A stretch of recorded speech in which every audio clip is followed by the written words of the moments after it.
where only the strongest survive.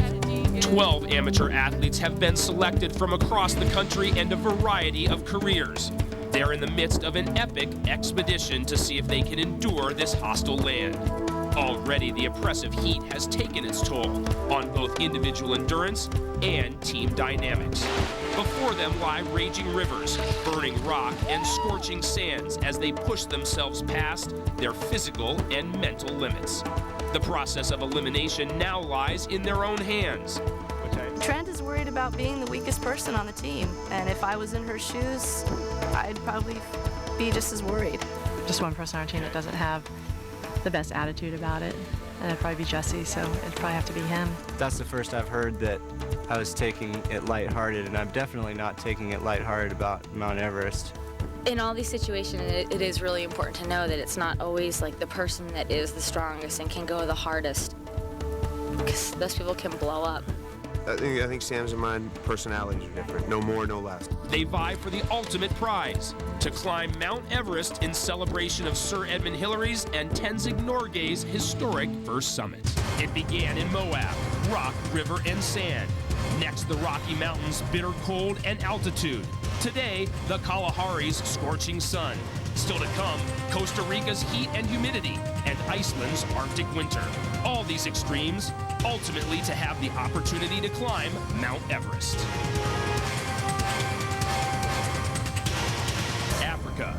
At its southern extreme sits the crown jewel of the continent, South Africa. And on its northwest border lies the Kalahari Desert.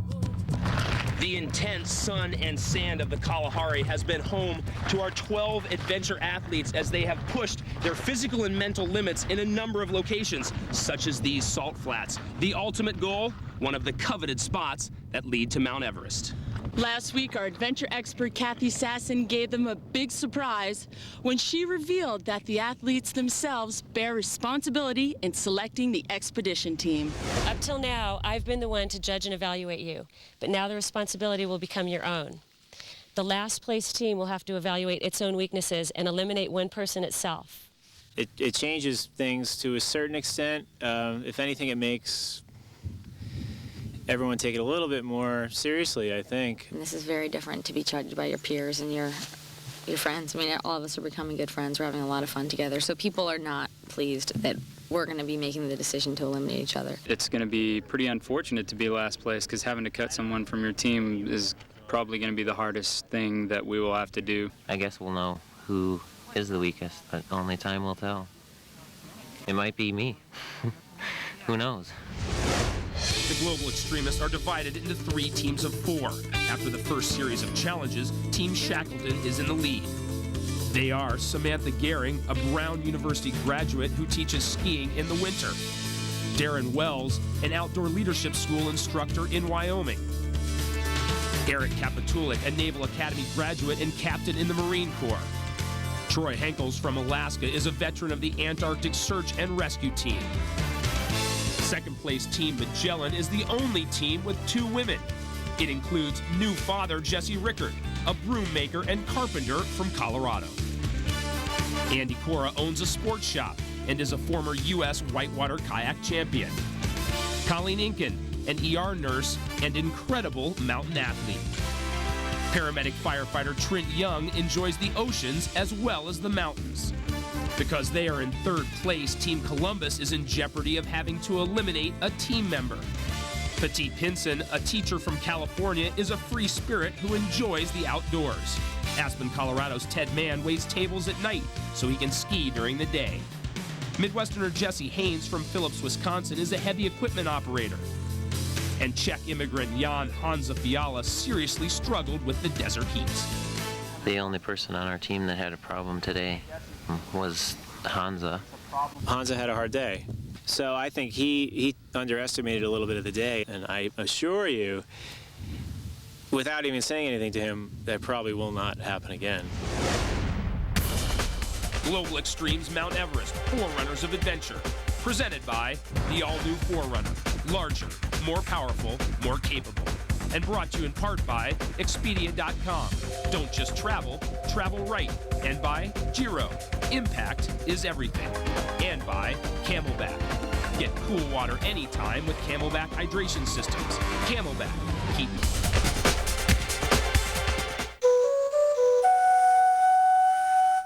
Preparation is underway for a mountain bike training exercise. Despite surface camaraderie, the threat of elimination lurks in the back of everyone's mind. If you go to a country with a team and you've made all the sacrifices, you do everything it takes to compete and you win, you can't wait to go to another country and do that again. But if you come in last, there's something wrong with the team. It has to change.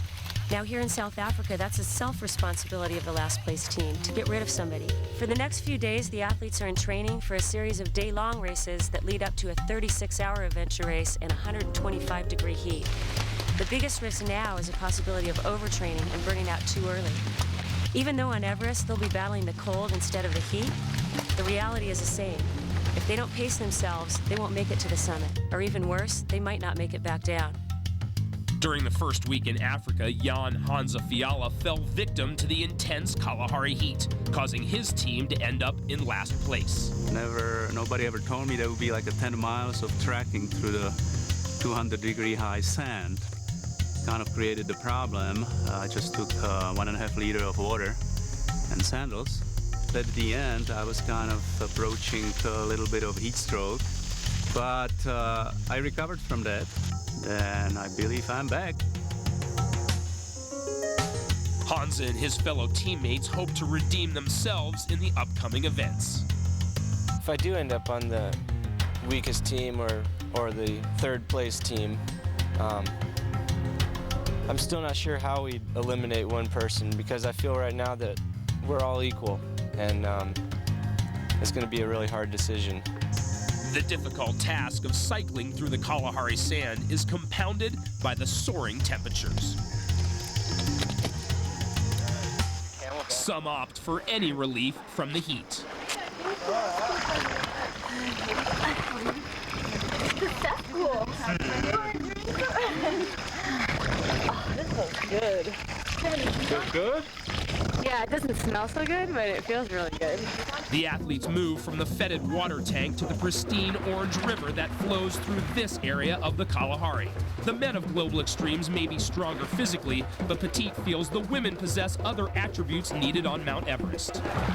There's so much mental going on, and that what is going on there to hold the team together might be a strong point for the female of that team, and therefore they're not the weakest. They might be the person who goes forward even farther. So, wow, maybe we'll end up with 4 women on Everest, who knows? Although the sun is setting, training exercises continue well into the dark. Expert judge Hano Otto leads the nighttime navigation. You guys know that you must stick together. You can't be more apart from each other more than 100 yards. It's going to count heavily if you do get split up, and it's going to have a heavy bearing on who's not going to Costa Rica. This is adventure racing. Look out for each other.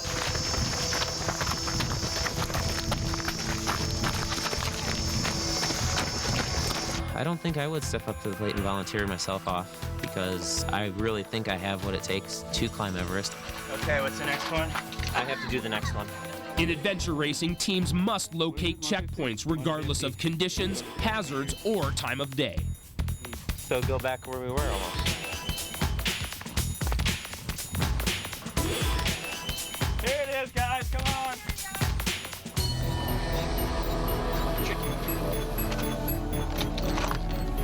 Directly to the right headlamp. So Do you see that star? Do you want to go? All right, line it up there. Line it up with the star. To the left of the star. Yeah, left of the star by a bit. I think everyone on my team is, everyone brings something different to the table, but I don't see there being one person who's going to stand out as the leader. To date, Sam's leadership has kept her team from making costly errors. I think what things are coming down to now, it's a matter of who can stay healthy, who can not get sick or injured. For some of these athletes, the Kalahari presents new challenges. But never whitewater kayak, no, so I'm kind of looking for someone to tell me what's going on. I'm liking the lavender with the red there. You like that? Yeah, thanks. Yeah. I have been in one of these boats before, and they're good fun. Should be great. Good day on the water. Hopefully. You need to go around that kayak. Once you're around that kayak, come back up to where we put in. That's the finish. I will be there. Ready, set. The races ahead promise both thrilling rapids and long stretches of strenuous endurance paddling. The South African croc boats are the best watercraft for the multi-sport challenges.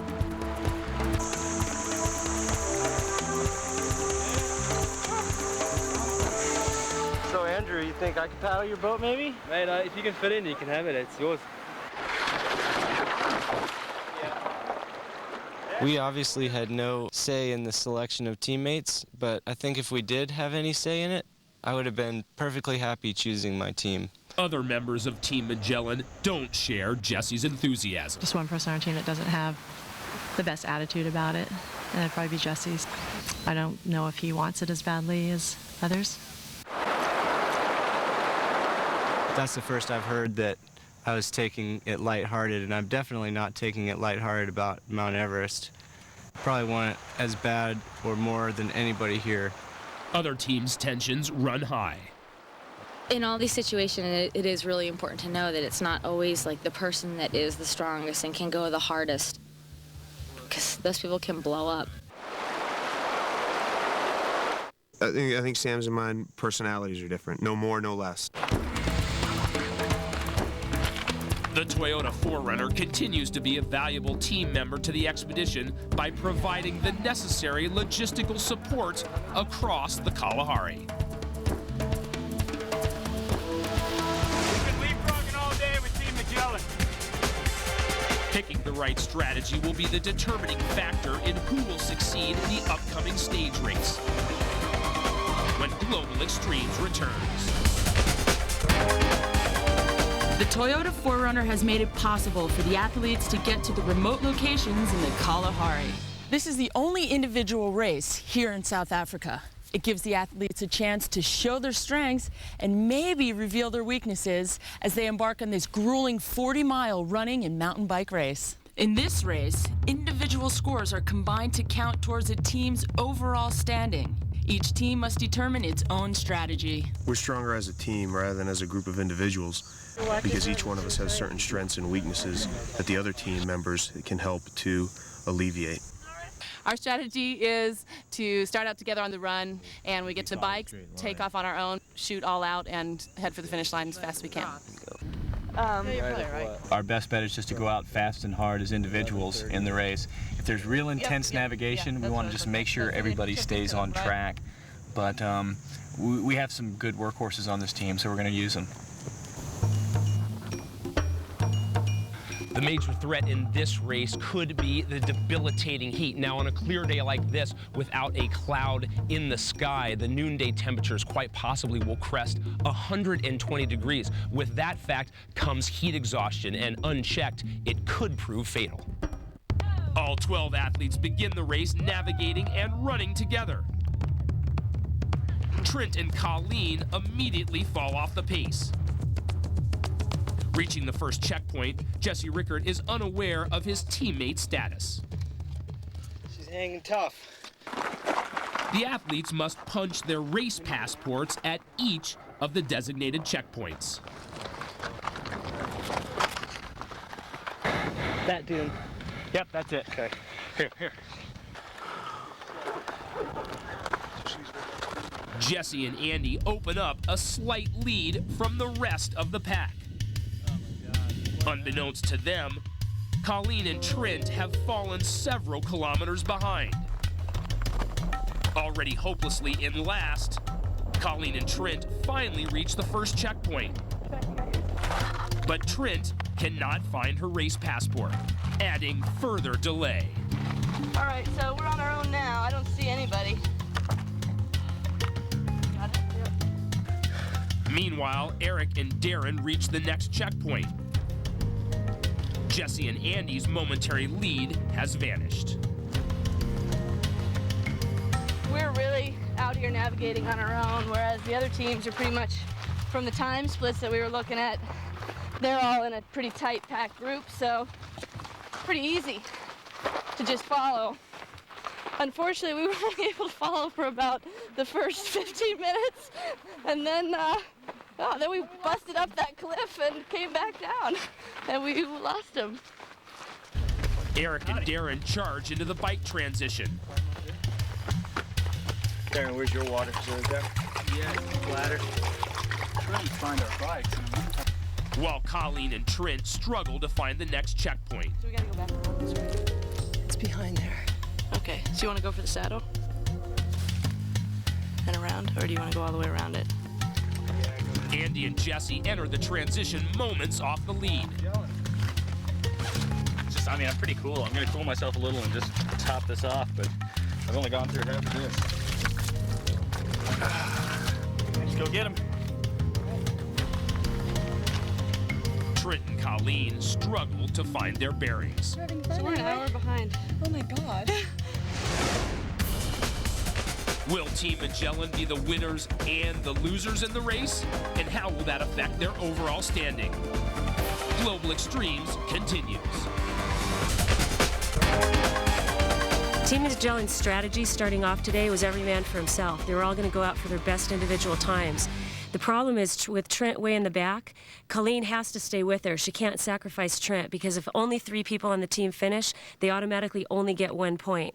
So now the team's really spread apart. The guys in the front have no idea where Trent and Colleen are way in the back. The lead continues to alternate between Shackleton's Darren and Eric and Magellan's Andy and Jesse.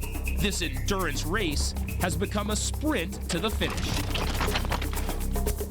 Shackleton's strategy of staying together is paying off, while Magellan's separation of teammates may be their demise.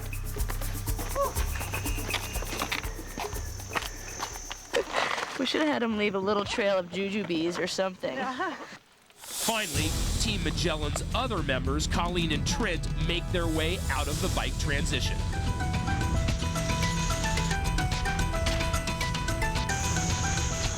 Within minutes of each other, the lead riders continue their push to the finish. Colleen and Trent add to their misery with yet another crucial navigational blunder. Without even bothering to check their bearings, Colleen carelessly cycles past a key fork in the road, taking the wrong turn. We've been leapfrogging all day with Team Magellan. Just moments apart, the race for first place continues unabated. But the women in the back have no idea how far behind they really are. We've got 2 participants headed towards the finish line. It looks to be Jesse Rickert and Andrew Cora. They have been moving very well. They have been out front almost the whole day, through the whole course. And as you can see, they're very close to the finish.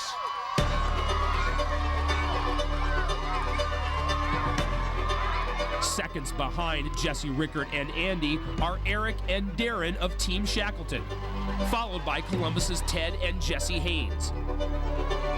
The remaining riders file in within the next few minutes, all except for Colleen and Trent. Magellan's women have finally discovered their latest navigation error and attempt to get back on track. It's got to be close to here.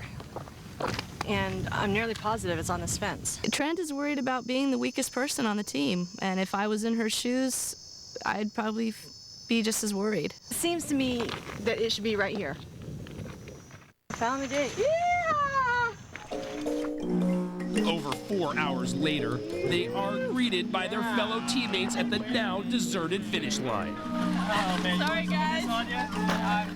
I just want to drink it. Oh, my gosh. Let you down. Oh, no. I heard you had some off courses. You guys we just got off course. We got off course. Yeah. We'll look at that. I am not a navigator. I take my hat off to you ladies. Do you have to stamp this thing again? Yes, I need that. Your passport, Colleen. Thank you. You girls really showed a lot of guts out there.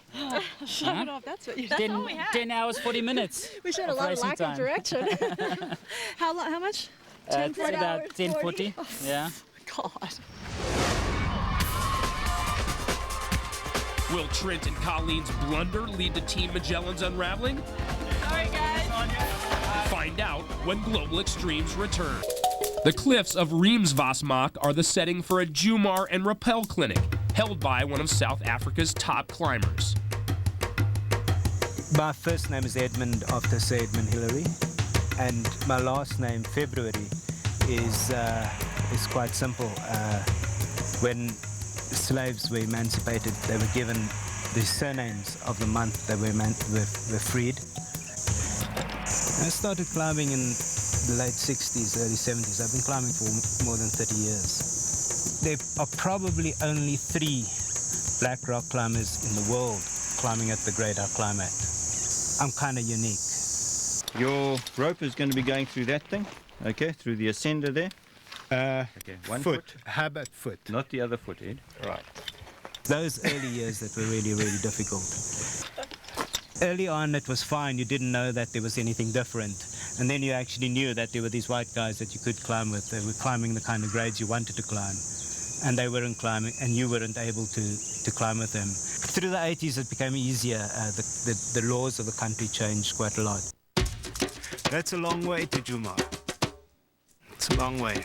And it's going to get very tired, especially around here. But it's a rhythm. The athletes clip in and prepare to Jumar up the 200-foot rock face. All twisted. Most of us are a little twisted, so I wouldn't worry about it. Just to hear his stories about growing up and his climbing experience, and what he had to go through in apartheid and who he could and couldn't climb with, you know, it's just a whole another world. You know, if I want to go climb a peak in Alaska, I'd just go do it. And now just real fun. Wish I would wear gloves.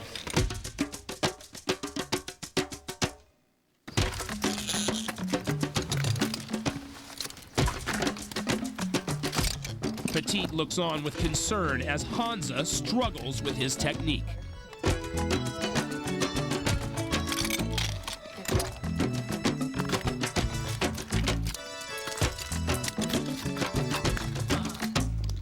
Looking on in amazement at the athletes' progress are inhabitants of Riemsbosmak, the Nama tribes people.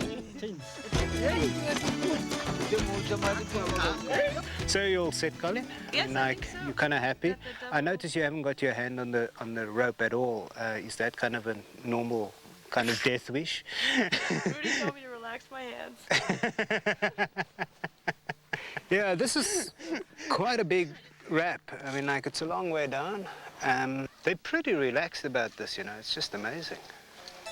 Showing no fear, one by one, the global extremists rappel down the cliff. Hansa has once again overcome his earlier troubles.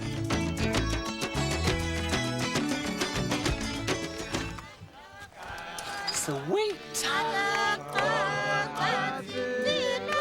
The apartheid government kicked the Nama off their land in the 1970s. Since the end of apartheid, the Nama have regained ownership and returned to their native homeland. The townspeople of Riemsbosmak welcome the athletes with open arms.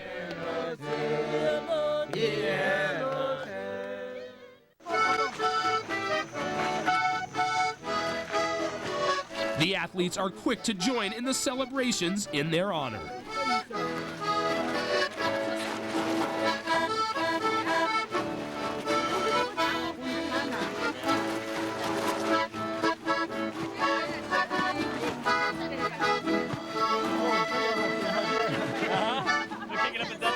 I really felt like, hey, we are here. This is Africa. And to see that instrument and how beat up it was and how ancient it looked, and that he was able to get some chords out of it and some rhythm and mix it in with the accordion and the singing, it was pretty neat. Both Trent and Hansa have proved to be masters of the rock wall. Do they have enough for the rest of the journey, or will they be sacrificed by their teammates? Global Extremes Mount Everest, Forerunners of Adventure, presented by the all-new Forerunner. Larger, more powerful. Here we are at Camp Kathy, having a good time. Better living through chemistry. Don't take any vitamins, but sometimes I take vitamin I. You know, you never know. I've got, I got the Tylenol. I like the caffeine. I usually have a Red Bull once or twice during a race, and I also like just plain old Cola. I've got the stuff in case you get, severe diarrhea, Lomodal. I really like to eat while I'm racing is fresh fruit because it's the easiest way to get the good sugars. Glucosamine and chondroitin to help the joints since we're taking a pounding. Yeah, pretty much just the air I breathe. Dry ginger, that may help. I'm not sure really if it works, but sometimes just believing it that it works may do the trick. I got malaria tablets for when we go to Costa Rica. Dietary restrictions? I really don't have any. Down here in the heat, I carry my salt and pepper around. Antibiotics in case you get something funky here. What's this one? I don't even know. Rest, stretching, breathing, and just getting enough calories for the amount of exertion that we're putting out. Really stick to granola bars, sometimes energy bars, and if I'm sore or in pain at all in the muscles, a little Motrin or ibuprofen does the job, and that's about it. Today's show, tomorrow's show, yesterday's show, I don't know. Global Extremes, it ain't about fashion. Proceed with passion. There's a mountain out there between Tibet and Nepal, and yes, it's over 29,000 feet tall. To stand on the summit, see the world, make me a happy girl. To come back down, safe and sound, spread that feeling all around. Shh, what's that sound? There's something powerful here. It's about facing your fears. It involves reaching for a dream, no matter how far it seems. Falling and getting up. Wake up, it's time to go. The Global Extreme Show, late. Dawn at the Lost City brings a moment of serenity before the teams once again face the scorching African sun.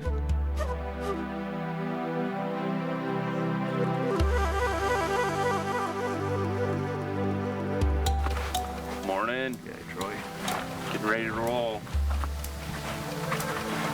Won't be long now and we'll have some sunshine. I'm just gonna take two. You ran out of water. Yes, the day before yesterday with 2 bladders. 2 bladders and 2 of I was these. dry by the time we got in. Right, but hopefully you're not gonna spend any more time out there than you did. This morning I was sitting on the rock over there thinking, how can the desert be this beautiful at 5 o'clock in the morning? And how can it get that miserably hot in 3 hours? But it can. The athlete's next mode of transportation arrives at the start line. All the voices of Chewbacca are from recorded camels.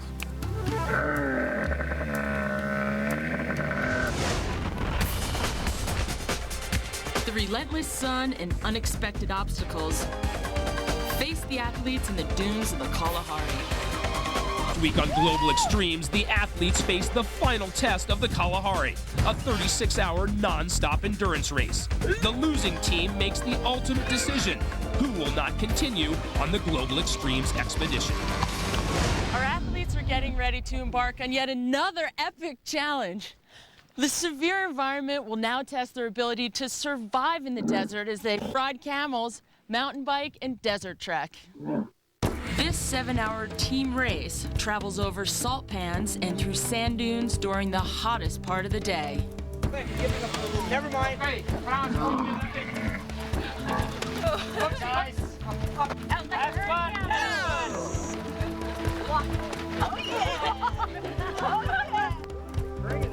The camel ride calls for 2 team members to ride, while the other 2 pull the reluctant animals.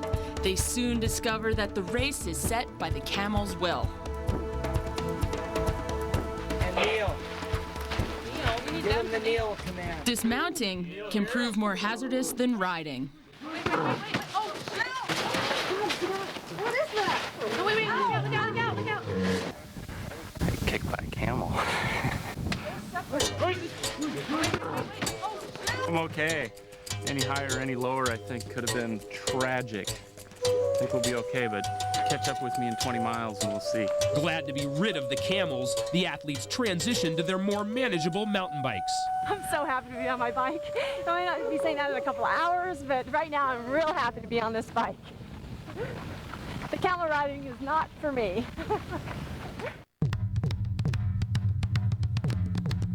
It's going well. We got some wind coming on. fun, so staying together as a big group. We have this big peloton just moving together, all 12 of us right now. The flat pan makes for hot, fast, dusty riding. That's the direction we're going. Let's go. Yeah. See the white in the distance? That's where we want to end up. Oh, we know it's down there. They're cutting across the plain there, which might be a darn good idea. The teams make a fast break for where they think the next checkpoint should be. We can break this. We definitely want to get over top.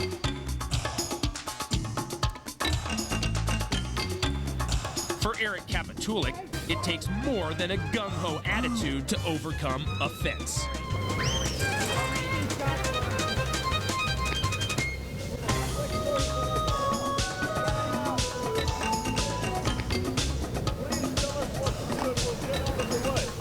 We got it. We're trying to get our tube fixed. Watch out, we had a leg up on everyone because we had the right way to go, but we had a freaking flat. Contact. Okay, here you go. What does that mean? It means it's going. The flat tire has knocked Columbus out of first. Magellan and Shackleton make the most of Columbus's predicament and quickly open up a narrow lead. The two teams are in a dead heat. We do a good job of drafting off of each other here, going across sand flats. It's just the first guy who's taking it bad, who's taking it in the shorts. You're a good guy in that position. Thank you. The next checkpoint is also a required water fill, which does not meet with everyone's approval. Well, it's a mandatory water refill. You got to fill your bottles here. And from the looks of the bottom of that water jug, I think they're playing tricks on us. It ain't what you want to be drinking. But you got to fill. You got no choice there. Having fixed their flat, Columbus tries to make up for lost time. Trying to catch the other groups, trying to break wind, to try and get back up to them. You know, that was a little bit harder than I should have worked, but because we have a long way ahead of us. But yeah, we were ahead. I don't know. It's a spirited competition, I guess. I wanted to get up there with them where we were. When you're in the lead, and then you're not in the lead, so that's where the cussing comes from. But we just got to get a little more water here and we'll be packed up and out of here and off the bike, off the camel. So a break for my poor little behind there. By 10 a.m., all three teams have moved into the dunes, just in time for the hottest part of the day.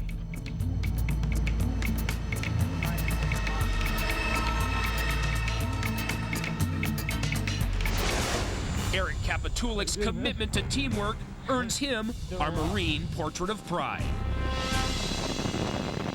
As an officer of Marines, you're leading the men and women of, the greatest country on earth.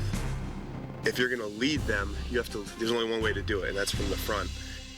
The team that I'm on is clearly a very, very strong team, and 99.9% of the time when I'm on a team, I'm the person that's in charge of that team. I try to carry the most weight. I try to do the most of everything. And here on this team, being as strong a team as it is, I find myself in the position that I don't have to do all of that. And that's a hard thing for me not to do. But just, doing my job and keeping my mouth shut and going so we can go faster. I guess, realizing what my role is on this team, I guess would probably be the thing I'm most proud about. Want to climb Mount Everest?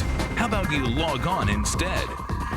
Go to sports.yahoo.com/global extremes and track the intercontinental path of these adventurers. Explore each locale and review every episode of Global Extremes Mount Everest Forerunners of Adventure, presented by Toyota. Be a part of this epic expedition and catch new episodes Monday nights at 10 on OLN. Don't die wondering. The mercury has risen to 125 degrees, but the strong wind keeps the teams from feeling the full effects of the sun, and they remain within eyesight of each other.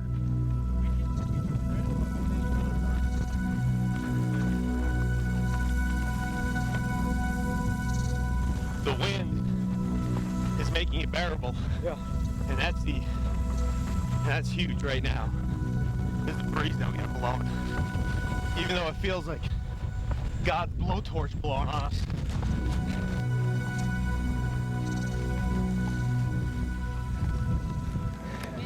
Well, we finally reached checkpoint 5. We also have our trekking poles, which no other team has. So hopefully we'll be fresh for the whole day. You know, a little extra weight, but it helps so much going uphill on soft sand. Hoping for some snow too.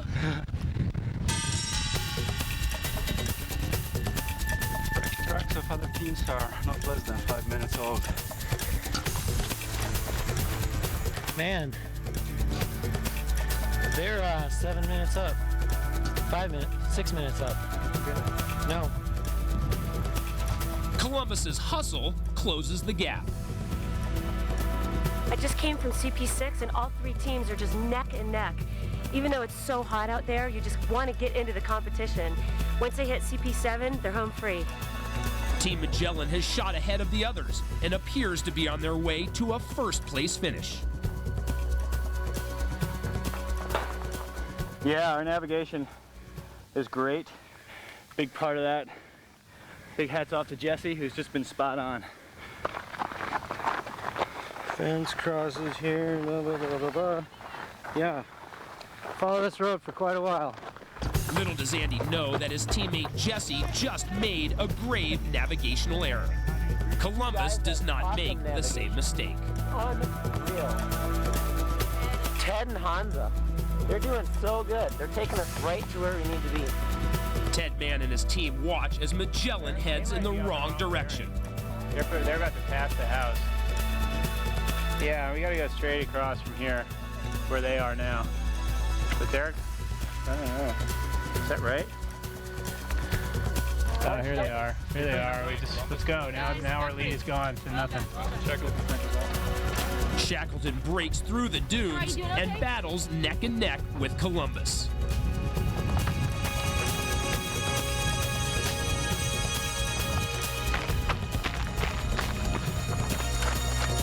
Columbus falls behind Shackleton on the sweltering salt pan. I don't appear to be inside the difference. They are no match for Shackleton's speed.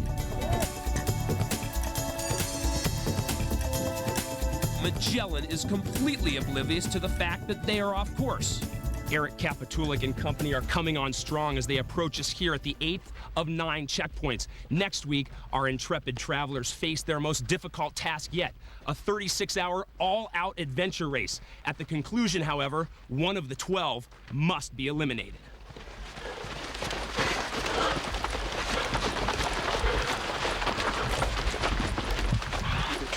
You want to have it? No. Good pace now. All right, let's hit it.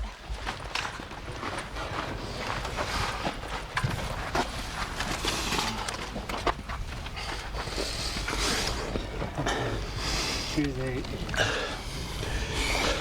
He went for my water. How you guys doing? Good. Radio check. Get my radio out. General, This is Kathy. Go ahead. this is Shackleton. We're at checkpoint 8. Okay, we'll see you at the finish line. After Shackleton's mandatory radio check, Kathy heads for the finish to meet the winners. Andy and the rest of Team Magellan are about to discover the full ramifications of Jesse's navigational error. Shackleton arrives and delivers the bad news that they have missed a checkpoint. Did you? Yeah. Is it? Okay. It's on the sand flats? Yeah. Yeah. It's at a little house. Promise. Oh, it's way at that house. Yeah. Yeah. We saw y'all and we were like, man, if they already got it, we're screwed. So, Yeah. like here? Yeah, that's it. In misplotting the checkpoint, Magellan must now backtrack several hours. That's it. Thank you. So we misplotted that one. We did. Big time. We did. Pretty defeating after doing so good. We've made a plotting mistake. And of course, we're backtracking. And then we kind of had a bad feeling at that gate.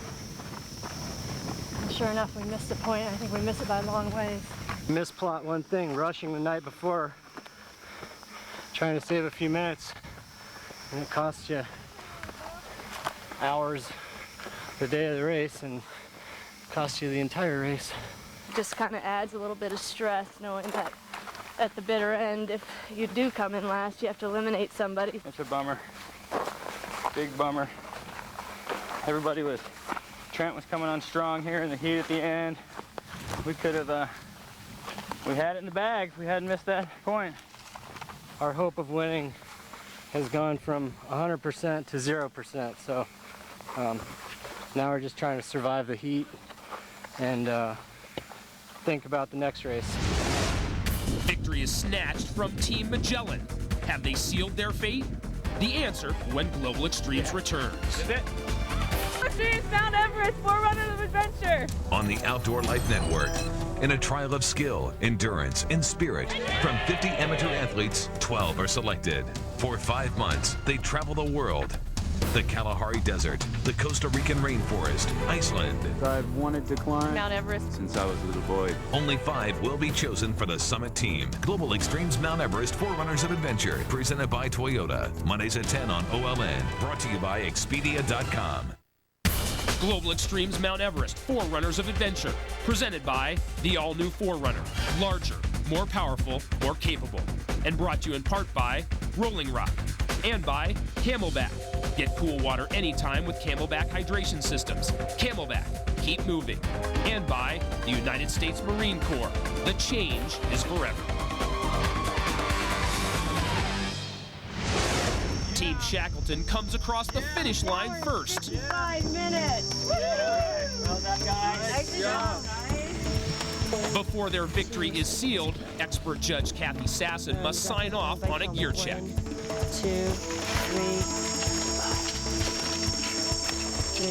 Yeah. Okay, one bike helmet. Actually, I thought I lost my bike helmet. You did? Yeah. Really? Where is it? I have no idea. Oh. If it's a team item that you guys can share with each other, if somebody loses it, it's not a big deal. The bike helmet, though, is a 30-minute penalty. Oh, boy. The sunscreen's only 5. So, anyway, you cranked on your time. That was awesome performance. And we'll just see when the other guys come in. Team Columbus is rapidly heading towards the finish. We're already almost to the finish. Realized that CP9 was back this way, so we're out of water and we're lost, but now we're found. I once was lost, now was blind, now. Columbus crosses the line unaware of Shackleton's time penalty. Yahoo! Shackleton got a couple penalties for some missing gear, and it was a 35-minute total. Sweet. And you guys were, let's see, 20. You guys just barely came in first. Oh, baby! The surprise first place finish by Team Columbus has moved them in the standings from last place to second behind Team Shackleton. Team Magellan is now last and may have to eliminate a team member. Tried out there, and we're not always the most vocal ones, but we just keep plodding along and kind of just are on the same wavelength, I think. We have great orienteering with Ted and Hansa, and we just help each other out. Having gone from first to last place, Magellan stumbles across the finish over an hour after the others. Yeah, once we realized that we had made a big navigation error and we went from first place to last place, you know, we knew it was going to take us over 2 hours to get back around to that checkpoint. There was a lull in conversation for a while, and everybody just kind of kept to themselves, and it was a little depressing. Jesse and I, you know, and we talked about this, we got on each other a little bit at that point, you know, oh, you know, do this, no, do that, you know, nothing serious, but we know we were both kind of irritated, and that's where we made our mistake. I think we've all kind of decided amongst ourselves who we think is probably going to go to Costa Rica. If our team loses, it's either Colleen or I who will go, so. I think Trent feels that she's probably not going to go to Costa Rica. You know, it'd be probably emotionally hard having your teammates vote you off. 3, 2, 1, Next week on Global Extremes, the Kalahari's final test. An all-or-nothing 36-hour endurance race that will push the athletes further than they have ever gone before and calls upon each of their outdoor and survival skills. the blistering inferno never relents. These rocks are hot. Hour by hour, the global extremists will face a never-ending barrage of challenges, testing their fortitude, self-discipline, and courage.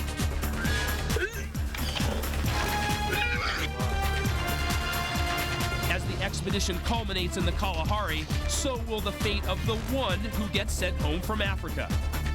Will the last place team have to decide, or will the weakest member self-eliminate? Find out only on OLN.